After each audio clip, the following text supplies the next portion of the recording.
Sebagai upaya mempermudah proses penanaman bibit sekaligus pengolahan lahan tanam, sejumlah petani tergabung dalam kelompok tani air saleh Banyuasin, membuat mesin tanam modifikasi yaitu amator.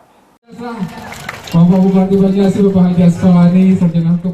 Bertempat di Desa Saleh Agung, Kecamatan Air Saleh, Kabupaten Banyuasin, setidaknya 3 alat canggih buatan kelompok tani dicoba Bupati Banyuasin, pihak Kementerian Pertanian, serta Balai Pengembangan Penjamin Mutu Pertanian untuk tanam perdana program IP 200 di Kecamatan Air Saleh. Mesin yang dinamakan amator tersebut mampu menyelesaikan proses tanam satu bidang lahan dengan waktu yang amat singkat.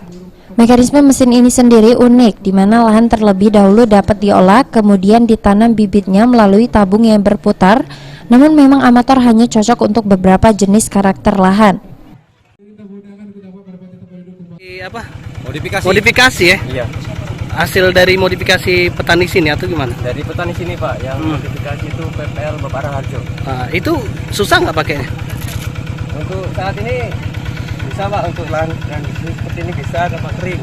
Tapi kalau lahannya tanggung susah Pak. Rodanya itu ini ibaratnya bahasa Jawanya bubel. Bubel ya, masih agak tumpul ya itu ya.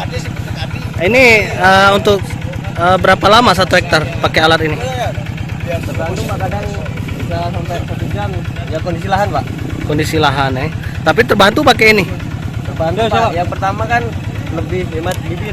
Karena untuk 1 hektar itu bisa menghabiskan kurang lebih 30-35 kilo Pak.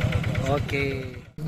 Bupati Banyuasin yang mencoba alat ini mengapresiasi alat modifikasi petani dan akan mendukung upaya petani Banyuasin dalam meningkatkan hasil produksi pertanian Banyuasin, sehingga ke depan menjadi kabupaten penghasil padi terbanyak di tanah air. Cara tradisional kan susah, makanya sekarang kita arahkan untuk menggunakan teknologi seperti drone dan teknologi lainnya, sehingga mereka tidak lagi sebagai petani seperti petani yang sekarang ini. Nah, inilah tugas pemerintah untuk menyemangati, memberikan dorongan, dan tentunya akan menjadi program dari pemerintah Kabupaten Banyuasin untuk mendorong para petani-petani milenial yang akan menggunakan teknologi yang pada saat ini sudah ada. Itu sebenarnya sudah kita mulai, tapi belum maksimal di Kabupaten Banyuasin. Sulaiman, PAL TV.